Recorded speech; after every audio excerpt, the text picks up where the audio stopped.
एक स्टूडेंट को अपनी तैयारी शुरू करने से पहले एक बढ़िया योजना बनानी चाहिए। देखो, योजनाओं के बिना आप लक्ष्य विहीन हैं। आपके पास में बढ़िया प्लानिंग होना चाहिए कि जैसे अभी आप वरिष्ठ अध्यापक की तैयारी कर रहे हो या अध्यापक की कर रहे हो या व्याख्याता की कर रहे हो, तो आपके पास एक प्रॉपर प्लानिंग होनी चाहिए कि मुझे किस तरह से काम करना है कि एटलीस्ट 3-4 बार सिलेबस पूरा हो जाए और बहुत सारा रिवीजन हो जाए, बहुत सारा आपकी प्रैक्टिस हो जाए।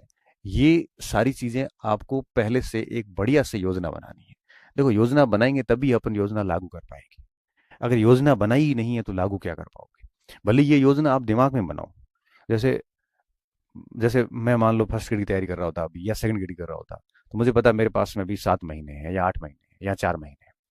तो मैं ऐसी प्लानिंग करता कि भाई पहले 4 महीने मुझे एक बार ये कोर्स पूरा कम से कम 4 महीने में, अधिकतम सॉरी, पूरा कर लूंगा। उसके बाद मैं ये करूंगा, उसके बाद ये करूंगा, ऐसे करके। और परीक्षा से पहले मैं एक बार, 15 दिन पहले एक बार फिर कोर्स पढ़ लूंगा। इस तरह से एक अच्छी प्लानिंग पहले आप करिए। प्लानिंग कर ली। प्लानिंग में क्या चीजें ध्यान रखनी है कि एटलीस्ट 3 से 4 बार सिलेबस हो। प्लानिंग में क्या ध्यान रखना है कि खूब सारा रिवीजन हो। और प्लानिंग में क्या ध्यान रखना है कि खूब सारी प्रैक्टिस हो। क्योंकि बिना रिवीजन और प्रैक्टिस के कभी भी कोई भी विद्यार्थी सफल नहीं हो सकता। क्योंकि एक बार पढ़ने से आपको फ्रूट नहीं मिल पाएगा। एटलीस्ट 3 से 4 बार, 5 बार पढ़ते हैं और उसकी खूब सारी प्रैक्टिस करते हैं, तब जाके हमें पता चल पाता है कि वास्तव में किस तरह से चीजें हैं वो परीक्षा में आती है और किस तरह से हम उसका उत्तर निकालने में सक्षम होते हैं। तो एक बढ़िया प्लानिंग कीजिए। उसके बाद क्या करना है आपको?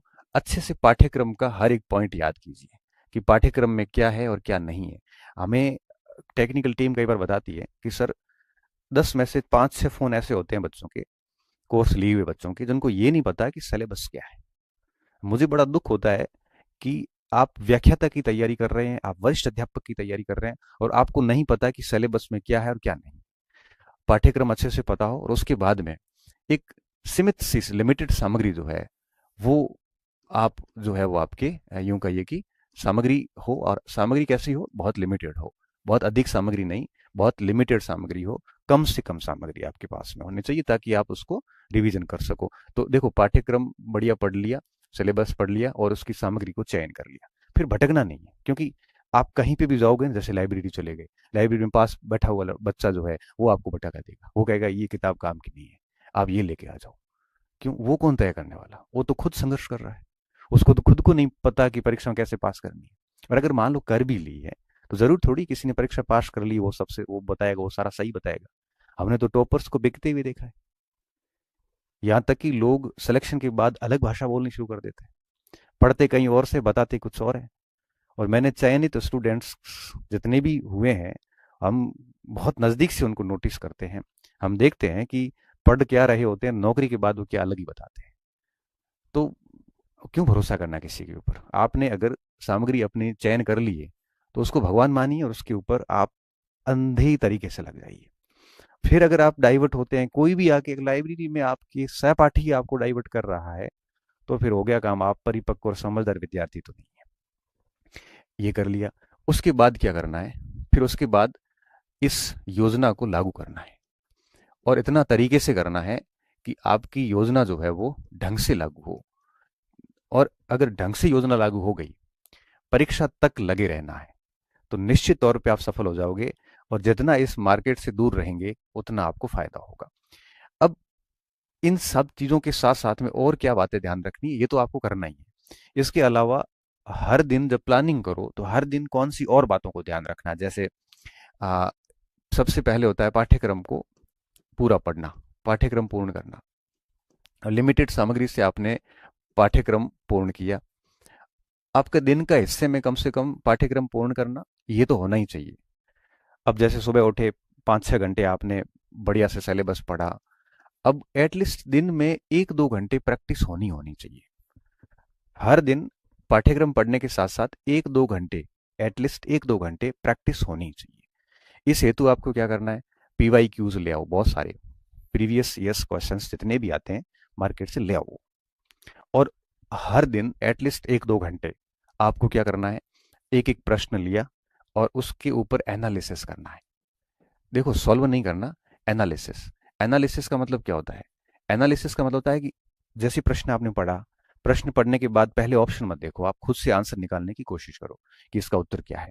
उत्तर निकाला, नहीं निकल रहा है, फिर ऑप्शन देखो। ऑप्शन देखने के बाद दूसरे ऑप्शन पे भी सोचो कि ए क्यों नहीं हो सकता, बी क्यों नहीं हो सकता, सी क्यों है, डी क्यों नहीं हो सकता। इस तरह से चारों विकल्प पे थोड़ा थोड़ा पूरा दिमाग लगाओ आप। तो आप 1-2 घंटे में मुश्किल से 30-40 प्रश्नों को बढ़िया से सॉल्व कर पाएंगे। और एटलीस्ट हर दिन आप में इतना होना चाहिए, क्योंकि जितने अधिक प्रश्नों को आप एनालिसिस करोगे, इससे एक तो आप मैच्योर हो जाओगे, परिपक्वता जैसे अपन कह सकते हैं। आपको पता लगने लग जाएगा कि प्रश्न कैसे आते हैं, प्रश्नों की भाषा को कैसे समझना है, प्रश्नों का उत्तर कैसे निकालना है। आपको समझ में आ जाएगा कि प्रश्न को अटेंड कैसे करना है, कौन से प्रश्न छोड़ने योग्य होते हैं, किस विषय वस्तु से किस जगह जाके आपको पढ़ना है ताकि प्रश्नों का उत्तर अच्छे से निकल सके। आप जितने अधिक एनालिसिस करोगे उतना आप कंटेंट को ठीक से डाइजेस्ट कर पाओगे कि कौन सी विषय वस्तु अपने पढ़ने योग्य है और कौन सी विषय वस्तु छोड़ने योग्य है। जितना अधिक एनालिसिस होगा उतना ही आपको अपनी पाठ्य वस्तु के ऊपर या जो आपके पास में आपकी जो सामग्री है उस पर आपका भरोसा बढ़ता जाएगा। इसलिए कहते हैं कि बहुत जरूरी होता है एनालिसिस करना, और डेली 1-2 घंटे। मैं तो कहता हूँ टेस्ट सीरीज इतनी जरूरी नहीं है जितना पुराने प्रश्न जो है। पुराने प्रश्न का तात्पर्य ये नहीं है कि फर्स्ट ग्रेड की तैयारी करें तो केवल फर्स्ट ग्रेड के। अरे पुराने प्रश्न का तात्पर्य ये है, जैसे आप सब्जेक्ट की तैयारी कर रहे हैं तो उस सब्जेक्ट के जितने भी पेपर है, चाहे यूपी ने लिया हो, चाहे मध्य प्रदेश ने लिया हो, चाहे यूजीसी ने लिया हो, सारे पेपर्स लाइए और उनका एनालिसिस करिए। एटलीस्ट दिन में 1-2 घंटे तो ये काम करना ही चाहिए। जितना ज्यादा एनालिसिस होगा उतनी आप में मैच्योरिटी आएगी, उतनी आपकी एक्यूरेसी बढ़िया आएगी, और यही आपको समझदार बनाएगा। बाकी आप मूर्खों की तरह अगर पूरे दिन नोट्स या किताब में पढ़ ही रहे हो, उसकी अगर एनालिसिस प्रैक्टिस नहीं कर रहे हो, तो ये वो बात हो जाएगी कि गाड़ी के सारे नियम आपको आते हैं चलाने के, लेकिन आप ड्राइवर नहीं बन पाओगे। ड्राइवर तभी बन पाओगे जब आप सीट पे बैठ के उसकी प्रैक्टिस करोगे, एनालिसिस करोगे, तब जाके आप ड्राइवर बन पाओगे।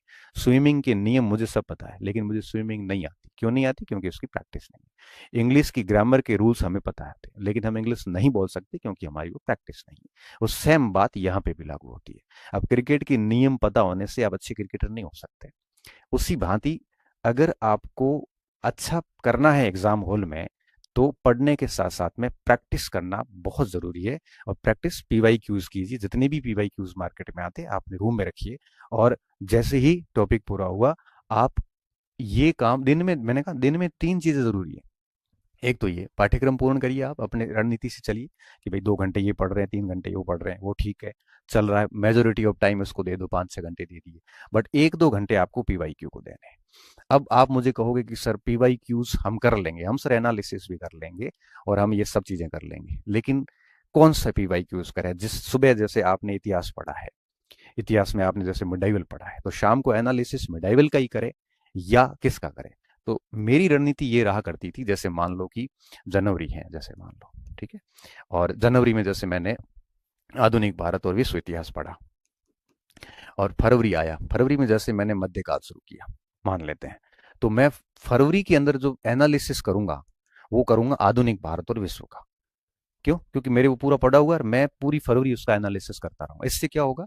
इससे ये होगा कि फरवरी में मध्यकाल और एक और पार्ट ले लो, राजस्थान का ले लो, इसका तो मेरा पाठ्यक्रम पूरा हो जाएगा, और साथ साथ में जनवरी का पढ़े हुए का पूरा एनालिसिस होता रहेगा। और अब ये एनालिसिस करोगे तो इसका रिवीजन अपने आप साथ में होता जाता है। फिर जब मैं मार्च में 2 नए पोर्शन लूंगा, तो जनवरी और फरवरी का फिर मैं फरवरी के रिवीजन और एनालिसिस पे बल दूंगा।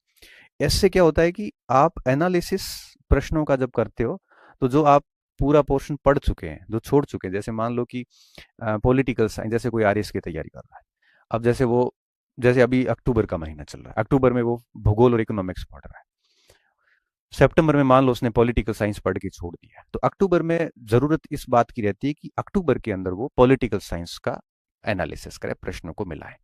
इससे क्या होगा कि 2 सब्जेक्ट का पाठ्यक्रम चल रहा है और साथ में पीवाई क्यू पुराने वाले के चल रहे हैं, तो इससे क्या होगा कि साथ में बने रहोगे आप। तो इस हिसाब से कोशिश करनी चाहिए। और अगर कोई स्टूडेंट मैं कह रहा हूं कि 10 बार सिलेबस पाठ्यक्रम पढ़ ले, और उसने अगर पीवाई क्यूज नहीं किए और उनका अगर एनालिसिस नहीं किया है, तो बहुत संभावनाएं हैं कि वो परीक्षा हॉल के अंदर गलतियां करके फेल होगा। ये तय बात है। बोलिए आप दुनिया की सारी टेस्ट सीरीज दे दो, जब तक ये एनालिसिस नहीं होगा। अरे बच्चे तो क्या करते हैं, मैं देखता हूं कि प्रश्नों को देखते हैं, सीधा पीछे पेज मोड़ के उत्तर देख के लगा के चल जाते हैं। क्यों लापरवाही कर रहे हो ये? अरे एनालिसिस ये नहीं होता।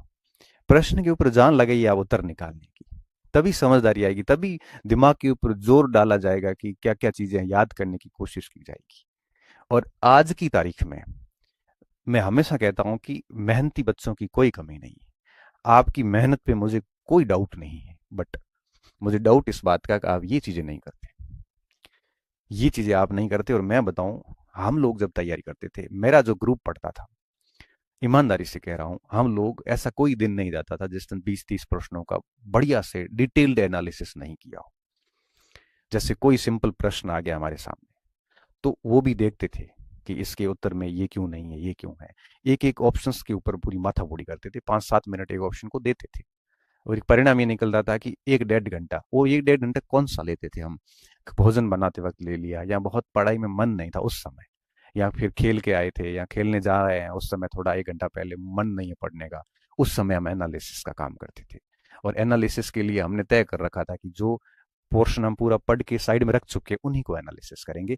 अभी जो करंट का पढ़ रहे हैं, जैसे सुबह आपने आधुनिक बात पढ़ा, शाम को अगर आप एनालिसिस करोगे तो एनालिसिस हो ही जाएगा, क्योंकि दिमाग पे जोर देने की जरूरत नहीं है। सुबह पढ़ा है तो शाम को सारे उत्तर आराम से निकलेंगे। ये एनालिसिस नहीं है।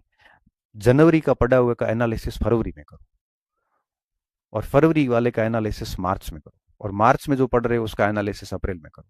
पूरा कोर्स हो जाता है, फिर वापस उसको इस हिसाब से घुमा दो। तो एटलीस्ट एक दो, और ये कौन से एनालिसिस करने, ये योजना आपको बनानी है। बट ध्यान इस बात का रखना है कि सुबह पढ़ी हुई का शाम को एनालिसिस करने की जरूरत नहीं है। ये एनालिसिस की आवश्यकता एटलीस्ट 15-20 दिन बाद में होनी चाहिए। इससे क्या होगा, पुराना सब्जेक्ट भी कनेक्ट रहेगा जो आपने पहले 1 महीने पहले पढ़ा है, और नए वाला भी साथ साथ में पढ़ते रहोगे। तो एक तो ये चीजें करें। इससे क्या होगा कि आपकी मेमोरी अच्छी हो जाती है, और आपको वो पॉइंट जो है ना, क्योंकि किसी भी परीक्षा में 50-60% सवाल जनरली रिपीट होते हैं। जनरली कह रहा हूँ, कोई जब आप कहोगे सर पॉलिटिकल साइंस में तो नहीं हुआ, अब देखो हर जगह ये बातें लागू नहीं होती, एक्सेप्शनल्स आर देयर्स, हर जगह होते हैं। परंतु मोस्टली ये होता है कि 50-60% सवाल इतिहास जैसे विषय में, भूगोल में मैं देखता हूँ रिपीट होते हैं। अब आप अगर इनका इतना बढ़िया एनालिसिस करोगे ना, तो किसी भी विषय की जो मेन मेन पॉइंट्स होते हैं वो कंठस्थ हो जाते हैं। और मेन पॉइंट कंठस्थ हो जाते हैं तो उसके बाद कुछ बिंदु ही आपको याद करने पड़ते हैं, तो परीक्षाओं को आप बहुत अच्छे से कर सकते हो। इसलिए ये चीजें बहुत जरूरी थी। आज की जनरेशन ये सबसे कम करती है, और अगर आप ये कर रहे हैं तो आप बहुत अधिक बेरोजगार नहीं रहने वाले। ये मैं आपको लिख के दे देता हूँ, जो मैंने ये पीवाई क्यूज एनालिसिस का जो तरीका बताया, अगर आप ये कर रहे हैं ना, तो निश्चित तौर पे आप बहुत जल्दी सफल होने वाले हैं। और तीसरी बात, रिवीजन। एक स्टूडेंट को अपने दिन के अंदर एटलीस्ट ये 3 चीजें शामिल होनी चाहिए, तभी ये लंबे समय तक याद रह पाएंगे, तभी रिवीजन मैनेज हो पाएगा, और तभी आप किसी भी परीक्षा को अच्छे से पास कर सकते हैं, प्रॉपर प्लानिंग के साथ टिल एग्जाम तक आप लगे रहते हैं तो।